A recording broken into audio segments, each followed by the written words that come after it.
Nabi alaihi salatu wasalam menyatakan kullu ummati idkhulunal jannah illa man aba. Nabi alaihi salatu wasalam menyatakan setiap umatku akan masuk surga illa man aba, kecuali orang-orang yang enggan. Subhanallah. Nabi alaihi salatu wasalam telah memberikan kabar gembira kepada kita bahwasanya setiap umatku pasti masuk surga kecuali yang enggan, spontan. Para sahabat Rasulullah SAW langsung hausnya ilmu akan ilmu, langsung bertanya kepada Nabi. Ini hebatnya para sahabat.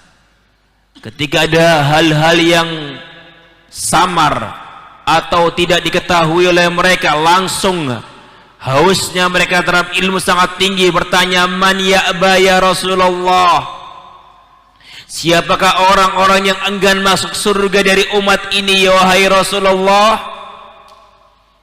Maka Rasulullah mengatakan, man ata'ani dakhalal jannah wa man 'asani faqad aba.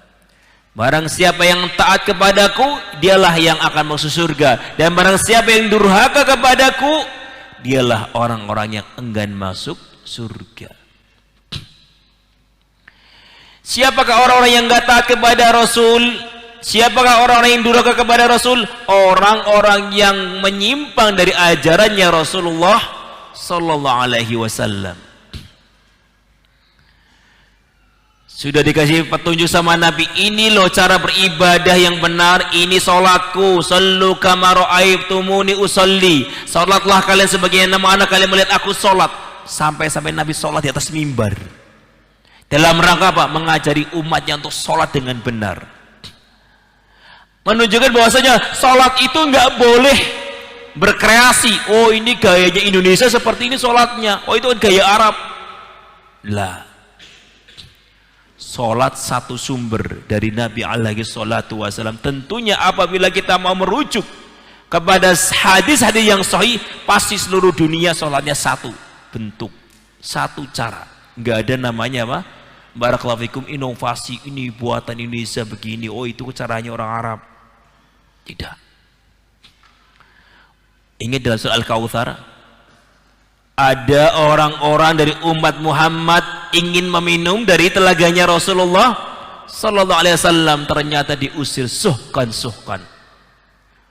Pergi kalian, minggir, enggak boleh minum telaga ini. Kemudian Nabi heran, ummati, itu umatku, kenapa kok dilarang? Apa jawabannya? Malaikat mengatakan, innaka la tadri, sungguhnya engkau la tadri wahai Rasulullah, kau tidak mengetahui ma ahdatsu ba'dak, apa yang telah mereka buat dari perkara-perkara baru di dalam agama sepeninggal engkau wahai Muhammad. Sehingga diusir orang-orang yang berbuat perkara-perkara baru di dalam agama. Salatnya, puasanya, zikirnya, gaya ibadahnya kok jauh dari bimbingan Muhammad sallallahu alaihi wasallam, dialah orang-orang yang enggan masuk surga. Termasuk diusir dari telaganya Rasulullah sallallahu alaihi wasallam. Na'iyadzan billah.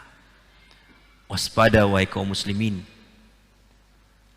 apabila engkau ingin masuk surga dan berkumpul dengan baginda Rasul Muhammad sallallahu alaihi wasallam, maka pastikan ibadahmu, semua zikirmu, salatmu, saummu, semua ibadahmu harus sesuai dengan tuntunan Rasulullah sallallahu alaihi wasallam. Jangan membuat perkara-perkara baru. Allah Subhanahu wa taala mengatakan, udkhulu fisilmi kafah, masuklah ke dalam agama Islam secara menyeluruh. Yang diperintahkan kepada kita adalah masuk Islam dengan secara menyeluruh, nggak boleh setengah-setengah. Tugas kita cuma masuk, ikuti yang sudah ada di dalamnya. Bukan kemudian, tunggu dulu, saya nggak mau masuk. Oh ini kayaknya gaya orang Arab ini nggak bisa. Wah ini gayanya orang Indonesia ini nggak cocok dengan orang Indonesia. Subhanallah. Mananta, Siapa kamu mengatakan, oh ini nggak cocok dengan gaya Indonesia, oh ini nggak cocok dengan budaya Indonesia? Allah mengatakan, udkhulu fi silmi, tugasmu masuk ke dalam Islam, masuk saja, nggak ada namanya renovasi. Kenapa? Karena Islam sudah sempurna. Masuk dalam Islam, ibadahlah sesuai dengan tuntunan Islam yang sudah ada. Kenapa? Karena tidaklah Nabi alaihi salatu wasallam dimatikan, diwafatkan kecuali setelah apa? Menjelaskan semua yang telah Allah perintahkan dan telah mengingatkan dari semua yang Allah larang, telah diingatkan semuanya. Lengkap agama Islam, sempurna, gak butuh apa? Renovasi, gak butuh perbaikan-perbaikan. Man anta, man nahnu, siapa kita, siapa kamu? Kok kemudian dengan beraninya merubah sholatnya Nabi, merubah cara dzikirnya Nabi, atau nambah-nambahin, atau ngurang-ngurangi? Ini musibah besar yang menimpa umat Islam. Sok tahu. 6. Inilah orang-orang yang enggan masuk surga.